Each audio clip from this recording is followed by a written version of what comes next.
Сіздермен бірге дұрыс тарих арнасы. Бүгін мен Осман империясы ыдырамағанда қазіргі таңда олардың жағдайы қандай болатындығын және түріктердің Қазақстанға қатысты жоспары жайлы айтатын боламын.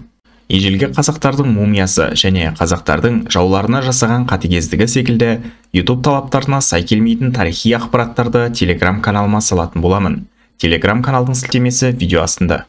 20 ғасырдың басында Осман империясы бұрынғы қуатынан айырылған, әбден қарызға батып, әлемдік империялар қатарындағы ең әлсіздерінің бірі болды.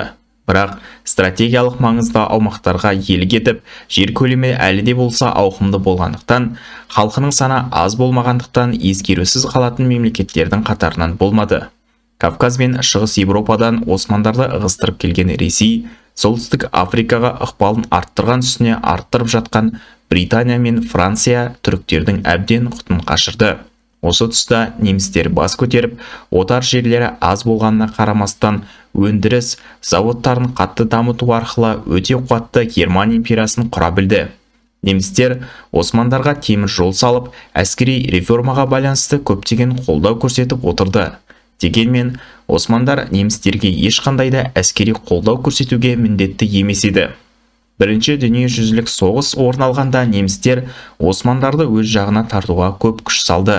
Бірақ бұл кезеңде Осман империясында сұлтан билігі құлдырап, маңызды мәселелерді өзге адамдар шешетін еді. Ұлы уәзір Сайд Халим Паша мен неміс елшісі Ганс фон Вангенгейммен одақтасу жайында келісімге қол қойды. Одан бөлек бұл жайында әскери министр Энвер Паша мен ішкі істер министрі Талат Паша білетін, яғни 3 адам Осман империясының тағдырын шешіп тастады. Олар немістердің әскери жетістіктеріне тамсанып, көпшілікпен ақылдаспастан бірден келсе кетті.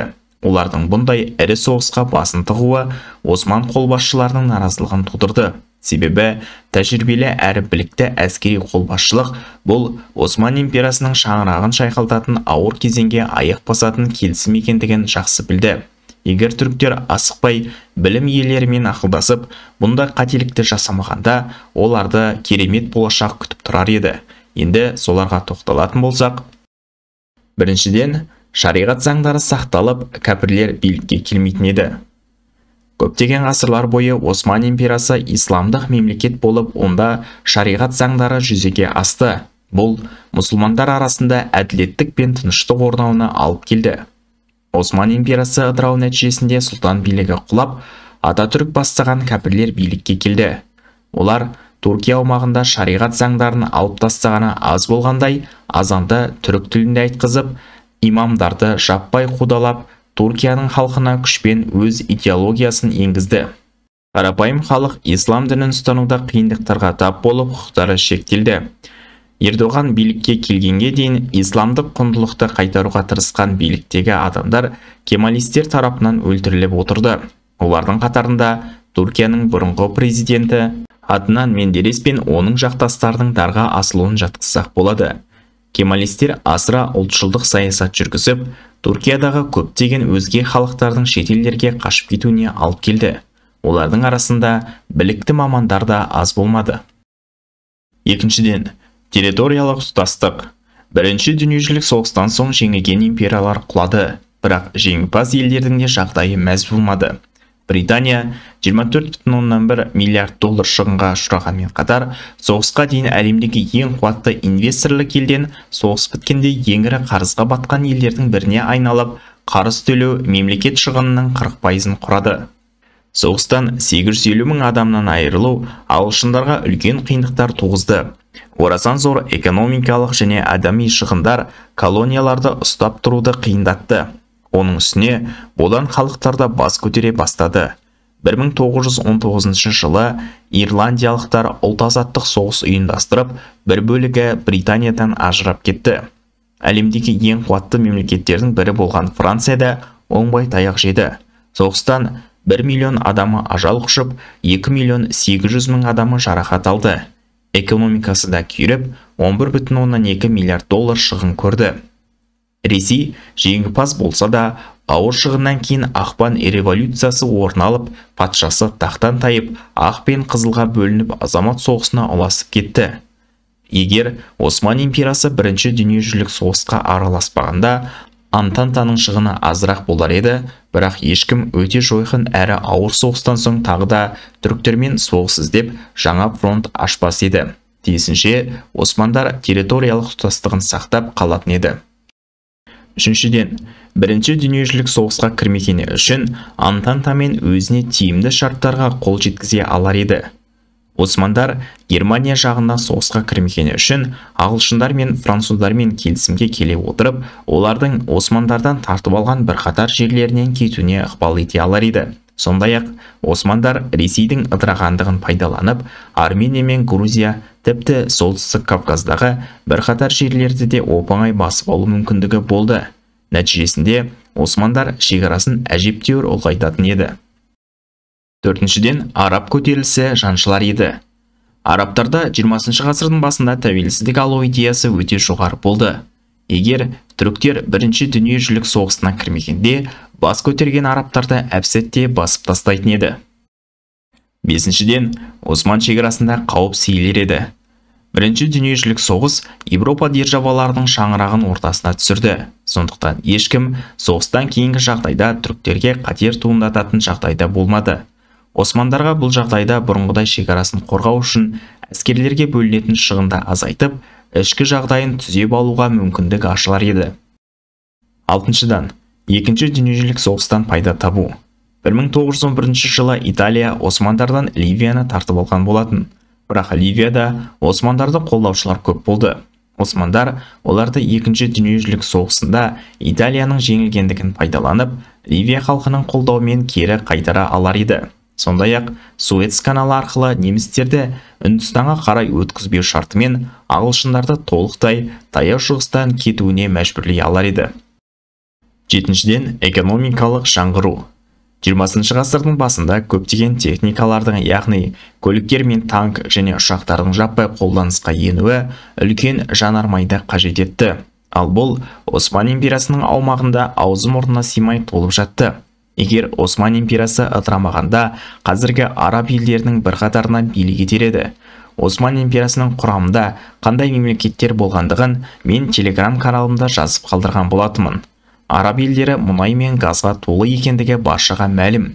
Қазіргі таңда мұнай қоры бойынша Сауд Арабиясы 2-ші орында, Ирак 4-ші орында, Кувейт 5-ші орында, Біріккен Араб Әмірлігі 6-ші орында, Ливия 9-ші орында, Катар 13-ші орында, Египет 28-ші орында, газ қоры бойынша Катар 3-ші орында, Сауд Арабиясы 6-ші орында, Біріккен Араб Әмірлігі 7-ші орында, Ирак 11-ші орында, Египет 16-ші орында, Кувейт 20-ші орында, Ливия 23-ші орында.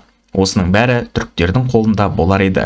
Яғни османдар сәл шыдағанда 20 ғасырдың екінші жартысында мұнай мен газға болатын әлемдік қажеттілік Осман империясының екінші рет жаңғырып қайтадан ұлы держава дәрежесіне жеткізер еді. Қазіргі уақытта теңіз жолдарымен тауар тасымалдау тез әрі арзан болып табылады. Әлем мұхит және теңіз жолдарымен саудаласуға мұқтаж. Осы тұста континенттерді бір-бірімен байланыстыратын аса маңызды каналдар бар. Әсіресе Египетке қарайтын Суэц каналы. Суэц каналы сауда кемелерін Африканы айналып өтпей-ақ, дереу Египет арқылы шығыстағы Азия мен Европаны байланыстыра алады. Бұл сауда жолы арқылы сұмдық ақша айналымы жүреді. Оның қаншалықты маңызды екендігін мынаған қарап біле аламыз. 2021 жылдың 23 наурызында Малайзиядан Нидерландияға жол тартқан Ever Given деген алып кеме Суэц каналынан өту барысында жалпағынан тұрып қалып, басқа кемелердің өтетін жолын жауып тастады. Нәтижесінде оны шығарып алу операциясы жүргізілу барысында әлемдік экономика әр сағат сайын $400 миллион шығын шекті. Ал бұл канал Осман империясының қолында болғанда қаншалықты ықпалды болатындығын ойлап көріңіз. Османдар қалаған мемлекетін өткізіп, қаламағанын өткізбеу арқылы өзгелерге Африканы айналып немесе солтүстік теңіз жолы арқылы өтуіне мәжбүрлей алатын еді. Қазір Түркия Босфор каналын басқарады. Бірақ саяси әлсіздіктен түріктер Монтреаль конвенциясына сәйкес Босфор каналында европалық кемелердің жүріп отыруына көп жеңілдіктер жасап қолы байланды. Егер түріктер Босфор каналын толықтай өз мүддесіне сай пайдаланса, әлбетте оларға бірқатар үстемдік жүргізе алар еді. Қазір қайтадан бұл маңызды теңіз жолында билігін орнатып пайда табу үшін Түркия 2021 жылдан бастап Стамбул каналын қазуда. Дәл осыған ұқсас жағдай бір кездері Осман империясын әлемдегі ең қуатты мемлекетке айналдырған болатын. Ұлы жібек жолындағы маңызды сауда жолдарын ұстауы Осман қазынасын байытып, олар өте бай мемлекетке айналды. Европалықтардан қалағанын өткізіп, қаламағанын өткізбеуі европалықтарды кедейшілікке ұшыратты. Сонда европалықтар жаңа сауда жолдарын іздеп, мұхит арқылы батысқа шықса, Осман империясын тысқары қалдырып, Үндістанға жетеміз деген оймен байқаусызда Американы ашқан болатын. Қалай Америкамен теңіз жолдары ашылды, солай Ұлы жібек жолы маңызын жоғалтып, құрдымға кетті. Сауда жолдарынан айырылуы османдардың әлсіреп тоқырауына алып келген болатын. Мұнай және газ османдардың екінші рет жантануына себеп болар еді. 8-ден, халық санының артуы. Қазіргі уақытта араб елдерінің халық саны өте жоғары. Бір ғана Египеттің өзі 110 миллиондай халық саны бар. Сол секілді Сирия, Ирак және басқа да орташа ұсақ көптеген мемлекеттер және Түркияның өз халқы мен Кавказды қосқанда шамамен 250 миллионнан астам халық саны болар еді. 9-дан, Иранды түркмендер басқарып отыратын еді. Мен бұрындар айтқанымдай 1925 жылға дейін Иранды түркмендердің Қаджар әулеті басқарып отырды. Олардың әскері негізінен әзірбайжандардан құралды. Қаджар әскері тіптен парсы тілінде сөйлей алмайтын. Ирандағы Қаджар империясының құлауына бірден бір себеп болған Осман империясы болды. Бірінші дүниежүзілік соғыста османдар шекарасын шығысқа ұлғайту мақсатымен 1914 жылы Иранға басып кірді.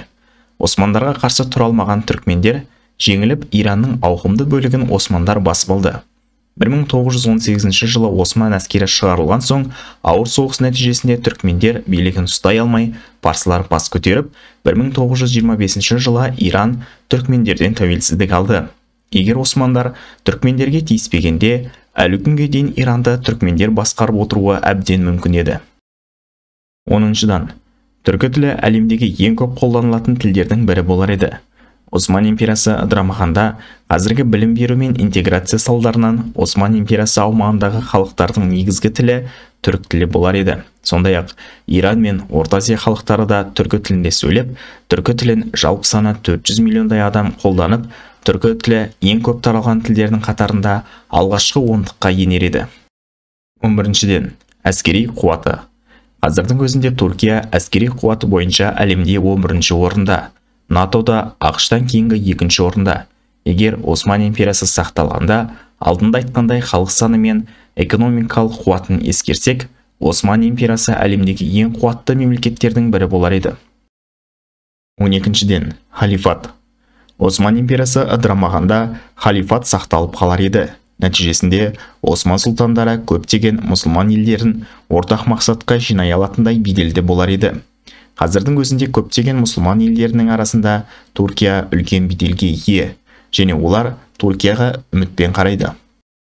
13-ден, Осман империясының сақталуы Орта Азия түркілеріне де қатты әсер етер еді. Ресей бірінші дүниежүзілік соғысында 19 мен 43 жас аралығындағы қазақтарды мобилизацияға тартқанда, қазақтар бас көтеріп орыс отаршыл билігіне қарсы соғысты. Бірақ кейіннен қару-жарақтың жетіспеуінен қызылдардан жеңіліске ұшырады. Егер османдар бірінші дүниежүзілік соғысына араласпай өз күшін сақтағанда, Ресейдегі жағдайды пайдаланып, қуана-қуана Орта Азия түркілеріне қару-жарақ жіберетін еді. Ал қазақтар қолына қару түссе, әлбетте орыстарға жойқын соққы беретін еді. Бұл уақытта қазақ таласында Әлихан Бөкейханов бастаған Алаш партиясы халықтан қолдау тауып, қазақтың басын қосқан болатын. Тіпті Алаш үкіметі қазақтардан жасақталған атты милиция құрып үлгерді. Басты мәселе қаруға келіп тірелді. Ал Мұстафа Шоқай бастаған Түркістан автономиясы оңтүстіктегі қазақтар мен өзбек қырғыздарды бір ту астына жинай білді.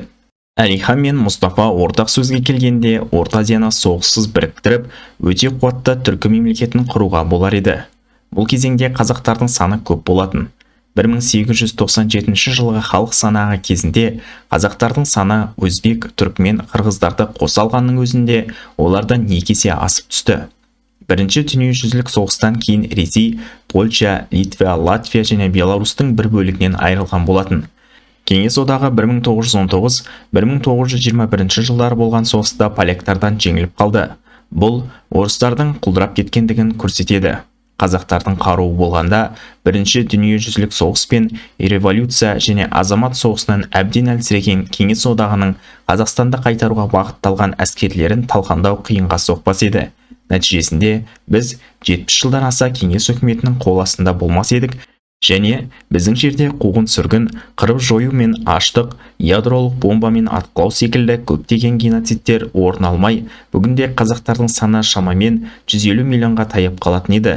Сондай-ақ қазақтар екінші дүниежүзілік соғыс қарсаңында нейтралитет ұстап, кәпір империялардың бірін-бірі қырып-жойғанын алыстан тамашалап отырар еді. Түріктердің қазақтарға қатысты жоспары. 20 ғасырдың басында Энвер Паша пантюркизм идеясымен Осман империясы мен Орта Азияны байланыстырып, Тұран империясының негізін салуға тырысты. Бірақ бұндай әрекетке ұмтылу Осман империясының құлауына алып келді. Қорытындылап айтқанда, егер Осман империясы бірінші дүниежүзілік соғысына қатыспағанда, империяны сақтап қалуға толықтай мүмкіндігі болды. Екінші дүниежүзілік соғысында да шыдағанда, Европаның шаңырағы ортасына түсіп, Осман империясы аяққа нық тұрар еді. 20 ғасырдың екінші жартысынан бастап бүкіл әлемнің мұнайға мұқтаждығы артуы Осман империясының экономикалық қуатын арттырып, байлықтың астында қалдырар еді. Халық санының көп болуы, қаржының жеткілікті болуы османдарға әлемдегі ең қуатты әскер жасақтауға мүмкіндік беретін еді. Осман империясының Азия мен Европа, Африканы жалғастыратын аса маңызды стратегиялық аймақта орналасуы, сауда қатынастарын реттейтін теңіз жолдарын бақылауы әлемдік ықпалын арттырар еді. Түріктер қандай қырсықтық танытса да, ешкім оларға қарсы ауыр санкция сала алмас еді. Сондай-ақ 21 ғасырда түркі бірлігі ұранымен Иранды басқарып отырған қаджарлар және Орта Азия түркілері өзара шекаралық тұтастығын қорғау мақсатымен НАТО секілді әскери түркі одағын құрып, әлемдегі ең мықты әскери блокқа айналар еді.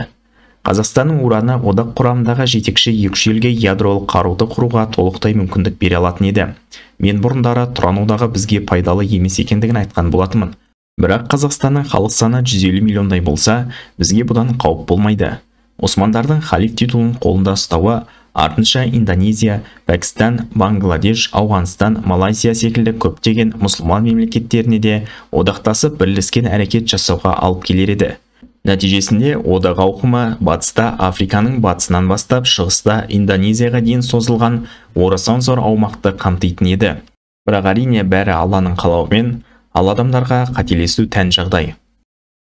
Достар, егер сіздер үйде жұмыс істеу арқылы YouTube'тан айына 1 миллионға дейін табыс табуды қаласаңыздар, мен төменде қалдырған сілтемеге өтіп толық ақпарат біле аласыздар.